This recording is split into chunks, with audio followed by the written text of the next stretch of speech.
All right, so this video is going to go over the directions for your food production project that you all will have in each of your respective labs.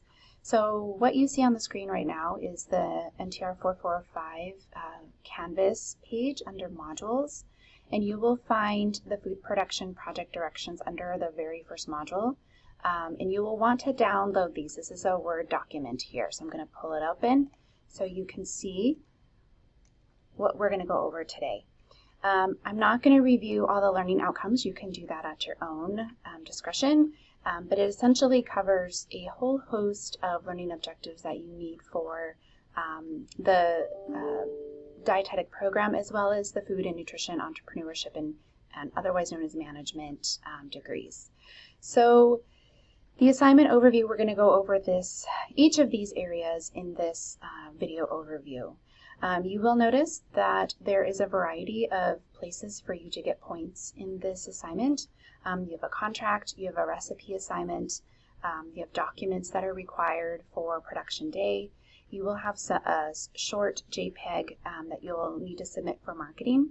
There will be an online portfolio due at the end of the semester, which is basically a culmination of everything that you've completed for this project as a group. You will have some points allocated to you for what happens on day of production. And then because this is a team project, there are peer evaluations involved. So the very first step of this is you will be basically selecting your own groups within lab. And you'll be in a group of 3 to 4 students. Now some of the labs may be smaller, where we will just have a couple of 3-person groups. There will be some labs that are larger that will have maybe 2 or 3 4-person groups. It just depends on the lab size. Your group is those individuals within your lab time, because you will be basically conducting your production day with those group members, those lab members in your lab.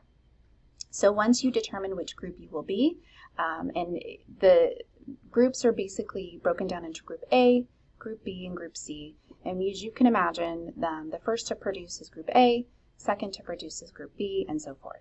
Okay, so because of that, there are kind of rolling deadlines or due dates depending on which group you are assigned to or you select. So once you know your group day or your group letter, your Group A, B, or C, you're going to download your detailed lab calendar noted here in Canvas, because this is going to give you your specific due dates for not only your group, but your specific lab day.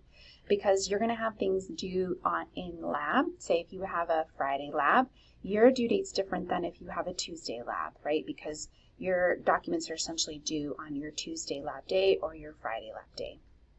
So we've basically broken this down so you essentially have your own specific calendar that you will follow for your lab day and your specific lab group. Okay.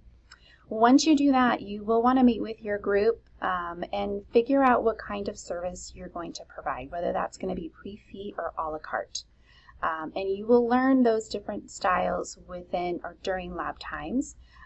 Essentially, a la carte, you're pricing things individually, so people can buy a salad or a sandwich separately. In pre-feed, you have one set price for a combination of different items that your customer can select from. So you might have a choice of 2 different items for a entree and 2 different items for a side or something to that effect for pre-feed. Okay. You also need to determine a population, and it needs to be health or nutrition related. For instance, you can't just do Taco Tuesday. You need to select, say, a cardiac friendly diet, or maybe you want to focus on gluten-free. We've had some students in the past do brain health, or one that did fertility. You have a lot of options. So you need to think about with your group what you want to research, because your food items need to be representative of that specific menu or specific nutrition health aspect that you're focusing on. Okay. During the same time, you'll want to talk to each other about your contract and how you will communicate with one another. So are you going to communicate all of your assignments via email? Are you going to use Zoom? Are you going to use text? How is it that you're going to communicate with one another? Also, if you all if somebody doesn't adhere to the deadlines, then, what's going to happen with that? What are the repercussions? So it really does divide out your responsibilities, your division of work, how you'll communicate with one another. This is completed on Canvas and will be submitted for 10 points. This is an all or nothing, meaning you submit it and it's complete. Everybody in the team is awarded 10 points. In step 2, you're going to start developing your menu. So you need at least 5 food items, 3 of which will be hot and 2 of which will be cold. So a hot item could be something like spaghetti, or it could be a soup, something warm, something that you've cooked. 2 cold could be a salad, could be a salsa, a condiment, something to that effect. Okay. You will include an assortment of beverages, but you don't have to these. This is essentially the beverages that we sell normally in kitchen cafes. So that's coffee, tea, iced tea, and the like. Then you're going to want to look for recipes for each of those items. Keep in mind that you're going to be standardizing them for more than 1 or 2 portions. I say 20 to 35 here. It's really going to depend on your lab, and Chef will help you with the yield that you're going to have to create for each of your recipes. So just be mindful that a lot of recipes that you see in a cookbook or you see online are typically going to have a yield of 4 servings. You're going to want more than that. So just, be mindful of cost. Okay, so don't be picking items or menus or recipes that are going to have expensive ingredients like lobster or saffron. We're a breakfast and lunch setup, so think of fairly simplistic items, things that are readily available. You can consider seasonal things because obviously those are going to be a little less expensive. Like for fall, if this was fall semester, you would think about squashes and pumpkin and fall vegetables and apples. But if you were spring, you would think of berries and lighter kind of items. So be mindful of the time frame in the semester that you're in as far as what kind of potential produce items you're going to be selecting. Okay, so once you do that, you'll come up with a couple different recipes that you're going to begin to think about needing. Okay. Then you're going to want to work with or meet with Chef Kent. You can do this in person or via Zoom, and he's going to walk you through essentially what recipes he thinks will work for your production day, and those that maybe need to be tweaked, things that maybe we need to add a different ingredient or substitute an ingredient in. And he'll also give you your potential quantification numbers, what you need to quantify your recipes to. You need to have at least 1 member at minimum attend this meeting. It's best to have everybody there, but we also realize that everybody's schedules are going to jive and may not work with chefs. So just, at least 1 person needs to be present, but hopefully everybody can. Particularly if it's through Zoom, it should be a little bit more easier, I should say, for everybody to meet with Chef at the same time. From that meeting, you're going to select 1 recipe to work on for the standardization assignment. And this is just 1 recipe that you're going to standardize first to submit, and I'm going to review it for its accuracy and making sure that you're following the correct format for standardizing a recipe.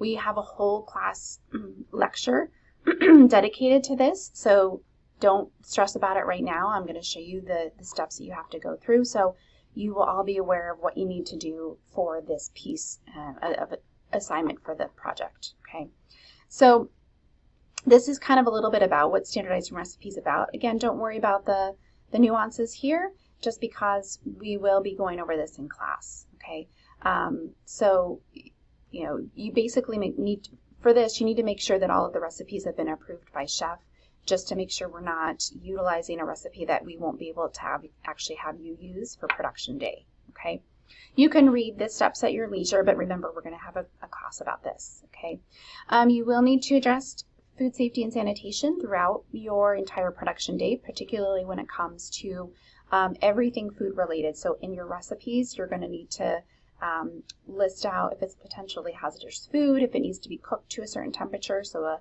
critical control point. At the point you get to this, you guys will all be ServSafe certified, so you'll be intimately familiar with all of the requirements for what it requires for food safety. Okay. You also will need to have potential allergens listed. So if you have a wheat product or a dairy product or eggs, tree nuts, etc., you'll need to list that on the menu that we display to customers so they're aware that there's an allergen in that item you're serving. Okay. Doesn't mean you have to avoid all allergens, we just have to identify them. Purchase order. We actually have the next two steps, 6 and 7. We actually have a whole lab dedicated on how to teach you how to do this. So you're going to create a purchase order, essentially telling chef what he's going to purchase on your behalf for production day. And then you're going to go through and figure out what's the cost of your menu items, what you're going to basically put on your menu and what you're going to charge your customers when they come in to order. Okay. There's a whole spreadsheet. Like I said, there's a 3-hour lab dedicated to this. So you don't necessarily have to worry about the nuances here in this review, but just know that this is here for your reference to go back to if you're looking for specifics as you're trying to complete these tasks, okay? But again, we'll walk you through all of this, but just know that this is part of the project. You will be costing your menu items and you'll be actually providing a purchase order to chef. In step 8, as you get closer to production day, you will develop a staffing schedule, essentially assigning each of your fellow lab members a role for production day. So you can go about this in 2 different ways. You can assign a specific student a task. So if you know somebody is really good at the register and you can assign them as the cashier, or you have a really strong student on the line cook, you can assign them that role. Or you can allow students to assign themselves to roles.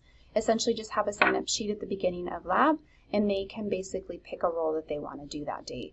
I'll be honest, students aren't going to select a role that they're not comfortable with. If I'm a really bad line cook, I'm not going to volunteer to be a line cook on your production day. So, don't fear that if you don't assign students a role that they're going to pick something and not do well at it. Typically, we have found either one of these options works really well. So it's really up to your group to determine how you want to assign the roles for each day. This schedule, you'll see examples of it throughout the semester with Chef. It essentially lays out what tasks these different roles should be doing within 5-minute increments. So it basically gives your staff members a plan of action for the day. So they're not repeatedly coming back to you or your fellow group members to say, okay, now what? What do I do next? I did that task, now what do you want me to do? So they have a series of events and tasks that they know they need to do.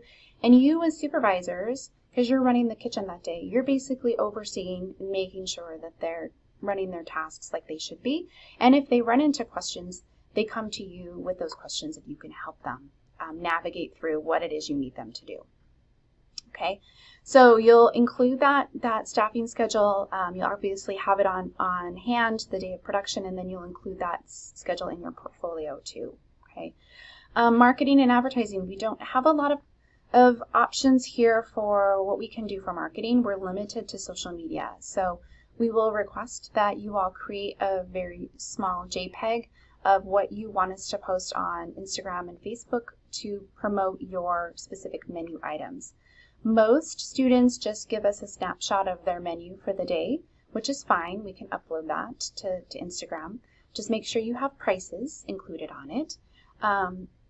Some just do a simple, hey, come join us for a nice fall lunch menu featuring pumpkin or something to that effect. You don't have to be crazy fancy about it, but you just would want to have something that's going to entice the customers to come in. You will find throughout the semester that we have regulars. We have staff who really enjoy Kitchen Cafe and they look forward to production day because the menu becomes quite varied. And so they look forward to seeing what's coming and they follow us on Instagram and look forward to what's going to be, the students are providing. So the more detail you can provide on those Instagram and Facebook posts, the more traction you may find you get on the day of production. Okay. The portfolio. So this is going to be due at the end of the semester, and this is essentially a culmination, like I mentioned, of all of the work you've done as a group for the semester. This will be submitted through Canvas, so it is an electronic document, and you'll be able to submit multiple documents. But you're going to have to submit multiple documents in order to submit a full portfolio. And so you just make note, star this, that when you get to the portfolio part of your project, you'll want to come back and revisit these directions to make sure you are completing and providing every single document needed. Okay, so when we talk about service and meal type, what we will want in the portfolio, what does that mean? Basically, you're going to provide us a short narrative, a written narrative of your rationale and decision for your service and meal type. So why did you pick a la carte? Why did you pick cardiac friendly? Okay, and then if you say we picked a heart health and we picked a la carte and we decided to pick maybe tree nuts, or we picked a lean protein for our menu to support that health claim, you need to provide us some documentation as why that food item you selected meets that health claim. Okay, and it doesn't have to be multiple citations. You can pick one research article to support your justification or your choices that you made for your menu. Okay, you need to talk a little bit about your menu development, so you will have to provide nutrition fact labels, including here all the information: calories, all macronutrients, sodium, and fiber. If your menu highlighted a specific nutrient, say you went brain health, you will need to also include things like B12 or vitamin D or any other, vitamin E, other things that are associated with brain health. Okay, and then you'll also have a short narrative on how you all came up with each menu item. You'll include the form that you filled out with your time with Chef Kent. So you'll want a student, one of your group members essentially being the scribe for that day. I have a form on Canvas that you guys will fill out. You'll basically just upload that form that you've completed, and that's, you don't have to redo anything. This is essentially just bringing over what you guys talked about from that meeting. Okay, and then there's the rest of the items. I won't go through each of these, but it basically tells you when you need a narrative and when you don't, when you just need specific items from that section, or when you actually need to do some little bit of explanation. Okay. Second to last, lab prep and execution. You do get points for day of production. We basically look at lab materials, which are listed here, how well you manage your fellow group members, how were you on time with food production, how well did you train students on your specific menu items, and so on and so forth. We have a whole rubric for this, so we will brief you on this, and you'll have access to it obviously prior to production day. Okay, and last, as I mentioned before, this is a group project, so you will have peer evaluations that you'll submit. These are confidential. You're basically going to evaluate your other group members on the following aspects of their preparation, their organization, their interpersonal skills, how well they are in critical analysis, and their overall performance in your group. The total point value here is 25, but note that your score is actually an average of all of your other team members' scores. So, it may not be a straight 25. You may have an average a little bit below that. But, most of the time, if a group functions well together, most students are averaging 24, 25 in that range. Okay. However, we also are aware that some groups don't function always the best, and there may be a group member who doesn't participate fully or doesn't do, follow the group contract as they had originally agreed to. And so this is your group's opportunity to let us know that. And if the group member who did not participate or perform well, if they happen to score an average team or peer evaluation score below 19 or 19 or below, they actually get points off of their portfolio score. So as it's here mentioned, thus any student who has an average score of 19 or below will also have 5 points per point below 20 taken off their portfolio team score. And I provide you an example here. So essentially, this is our way of preventing a team member who was not performing or and contributing efficiently and effectively. It's preventing them from essentially skating through the project on everybody else's work, okay? So we expect everybody to work as a team and to collaborate and to do what they're supposed to do. And if a student chooses not to do that, then they will not receive a full score and do well on this project overall. So in essence, everybody typically receives the same portfolio score.